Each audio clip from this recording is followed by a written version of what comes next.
ഡൽഹി ചെങ്കോട്ടയിൽ നടന്ന സ്ഫോടനത്തിനായി പ്രതികൾ നടത്തിയത് വൻ ഗൂഢാലോചന എന്ന് തെളിയുകയാണ്. രാജ്യത്തെ ഗ്ലോബൽ കോഫി ചെയിനിന്റെ ഔട്ട്ലെറ്റുകളിൽ സ്ഫോടനം നടത്താനായിരുന്നു ആദ്യം പദ്ധതിയിട്ടതെന്ന സൂചന.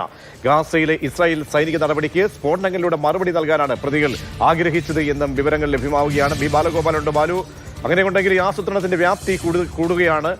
ഏതൊരു ചെയിൻ സ്ഫോടനത്തിന് പദ്ധതി ഇടുമ്പോൾ അന്വേഷണ സംഘം എന്തൊക്കെ സാഹചര്യങ്ങൾ, തെളിവുകൾ, മൊഴികൾ, ശാസ്ത്രീയമായിട്ടുള്ള തെളിവുകളൊക്കെ പരിശോധിച്ച ശേഷമാണ് ഇങ്ങനെ ഒരു നിഗമനത്തിലേക്ക് എത്തുന്നത്? ബാലു,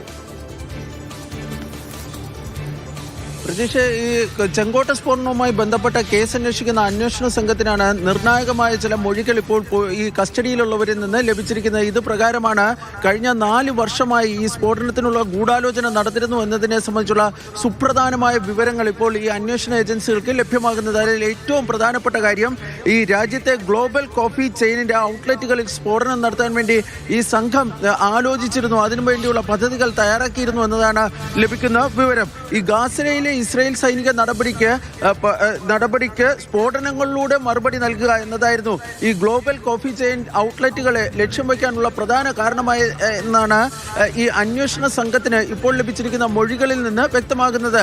പക്ഷേ ഈ സ്ഫോടനം സംബന്ധിച്ച് ഈ സംഘത്തിൽപ്പെട്ട വൈറ്റ് കോളർ ഭീകര സംഘത്തിൽപ്പെട്ടവർക്കിടയിൽ ചില അഭിപ്രായ ഭിന്നതകൾ ഉണ്ടായിരുന്നുവെന്നും അന്വേഷണ സംഘത്തിന് മൊഴി ലഭിച്ചിട്ടുണ്ട്. കാരണം പലർക്കും പല ഉദ്ദേശങ്ങളായിരുന്നു ഉണ്ടായിരുന്നത്. ചിലരാകട്ടെ ഈ ജമ്മു കാശ്മീരിലെ സുരക്ഷാ സൈന്യത്തെ ലക്ഷ്യം വെച്ചുകൊണ്ടുള്ള സ്ഫോടനം നടത്തണമെന്ന അഭിപ്രായം ഇതിൽ ചിലർക്ക് ഉണ്ടായിരുന്നുവെന്നും ഈ അന്വേഷണ സംഘത്തിന് ലഭിച്ച വിവിധ മൊഴികളിൽ നിന്ന് വ്യക്തമാകുന്നുണ്ട്. ഏതായാലും ഇതുമായി ബന്ധപ്പെട്ട് വളരെ ശക്തമായ അന്വേഷണമാണ് ഇപ്പോൾ മുന്നോട്ട് പോയിക്കൊണ്ടിരിക്കുന്നത്. പ്രതികളുടെ മൊഴികൾ ഉൾപ്പെടെ ചേർത്തുകൊണ്ടുള്ള കുറ്റപത്രം വൈകാതെ തന്നെ NIA കോടതിയിൽ സമർപ്പിക്കുമെന്നാണ് ലഭിക്കുന്ന വിവരം. പ്രജീഷ്.